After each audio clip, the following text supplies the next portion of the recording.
About Josh Allen, your boy Blue, the Bills quarterback. What's more likely? He has over 350 or under 250 passing in this game against the Chiefs. Oh, He had 122 I know. against the Chiefs when they played in Week 6. I know. The Chiefs' defense is better to me than the Bills. You know, the Chiefs can play coverage and do those things and let their big guys up front stop the run, even though the Bills don't run the ball that much anyways, and I don't expect them to do that here in this week. But again, under 250 to me is just, I don't see that happening. These are two guys that, you know, they can get 250 on 3 throws, where you could be sitting there going, oh, we're holding them in check, and all of a sudden things explode in the third quarter, and you go, whoa, they threw for 250 in the third quarter. So I think, again, if I'm going to pick either one here, and where the Buffalo Bills offense has been executing, you've talked about so much how Josh Allen's just got an aura of, like, you're not going to beat me and all that. I think they're going to throw the ball every damn play this week, too, for the most part. So I'm going over 350 for him, too. Okay, so then I have a feeling I know the answer to the next one, and I agree with you. It's good. And part of me is trying to kind of speak and wish it into existence. I hope so, we have yeah, both right? quarterbacks over 350. Mike, let me ask you Stephon this. Diggs. Oh, I was just Go going to ahead. say with the quarterback conversation, because he talked about like Rodgers and Brady and that dynamic there. You know, I don't know. This is just me, the football fanboy, Mahomes, Allen. You know I love both of them. I think we both do. Allen, I guess, has more pressure on him, right, here in this situation. Like, Mahomes doesn't have pressure on him. But I do feel like Mahomes is slightly threatened by Josh Allen. I don't know why. When I hear him talk about him, Josh Allen challenging him to the long throw competition and all those things, when I hear him ask questions about Josh Allen, I feel like he doesn't talk as nicely as he does maybe with other quarterbacks. I just wonder if that's a real element. I feel like Josh Allen, the first time around, he felt the pressure of, whoa, this is a primetime game, and I need to be as good as Patrick Mahomes, and he missed some throws and do all that. But I just find that to be an interesting dynamic of these two. I don't know if you feel the same way. I think the pressure is squarely on Mahomes. You do. They're the team that's the defending champions. Yeah, They're at right. home, right? Josh, the Bills have already exceeded what very true. anyone's reasonable expectations could have been. They're on house money. And something about them changed coming out of the bye week after they lost to the Cardinals in the Hail Murray. They had the 4 straight nationally televised games, big platform. They were beating the crap out of everybody. Now they've had 2 more playoff games in isolated windows. They're comfortable with this moment.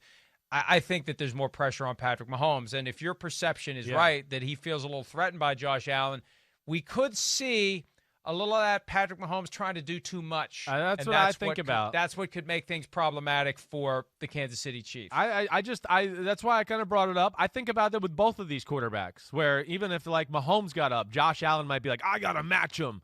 And now he's trying to throw lasers into triple coverage down the football field. Yeah, something interesting.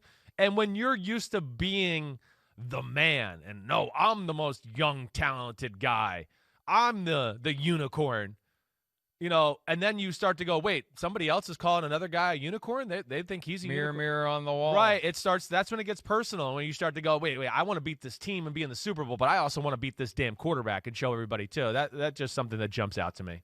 And something we talked about recently, and there is a very real vibe that is beginning to make the rounds in the NFL, that if you had to pick between Allen and Mahomes for the next 10 years, a surprisingly high number of people are saying Allen, whispering Allen, because we've already been conditioned to think Mahomes is going to be the greatest of all time when he's done, and he very well may be, and I hope he is. But people are seeing what Josh Allen has done this year in his 3rd season and saying, holy crap, the way he throws, the way he moves. And, you know, I've been told there's a fundamental difference when you see it live with Josh Allen. Many people say that. When you're in the building and you see it happening live and how he moves and how he can roll right and throw back to the left on a laser. And it's just so much more impressive live. That's what's causing people who attend games and that's what because people are like, oh, come on, it's Patrick Mahomes. What are you talking about? Every time I turn on the TV, there's Patrick Mahomes eating green beans with Troy Polamalu. Right. Josh Allen can't be. No, it's the gap is closer than people would think. And maybe the guy who didn't get to be the top dog for very long is already feeling the heat. Well, I mean, I doubt that quite yet, but I think he recognizes talent, and he watches every game of everything. I mean, he's always tweeting, doesn't matter what sporting event. So I'm sure he's watched Josh Allen and gone, whoa, this guy's a little threatening to me. He's damn talented, and he does a lot of the damn stuff I do. Mahomes is cooler and slicker and things like that, but Mike, consistently over the last year, I've heard that from a number of coaches to what you're saying. You know, I didn't realize he was this good until I turned on the film. I just didn't realize it. And then, whoa, I mean, hey, have you ever seen Josh Allen in person? Man, you know, again, he's a much bigger man than Mahomes, and he's just as fast and as quick. And his arm is every bit as strong. He might not be as cool and as slick and do the sidearm stuff quite as much, but I like you said, to echo your point, I think it's more of a conversation in NFL circles than maybe the casual fan realizes. Hi, I'm Mike Tirico, and thanks for watching. Make sure to hit subscribe for the latest news and highlights from NBC Sports.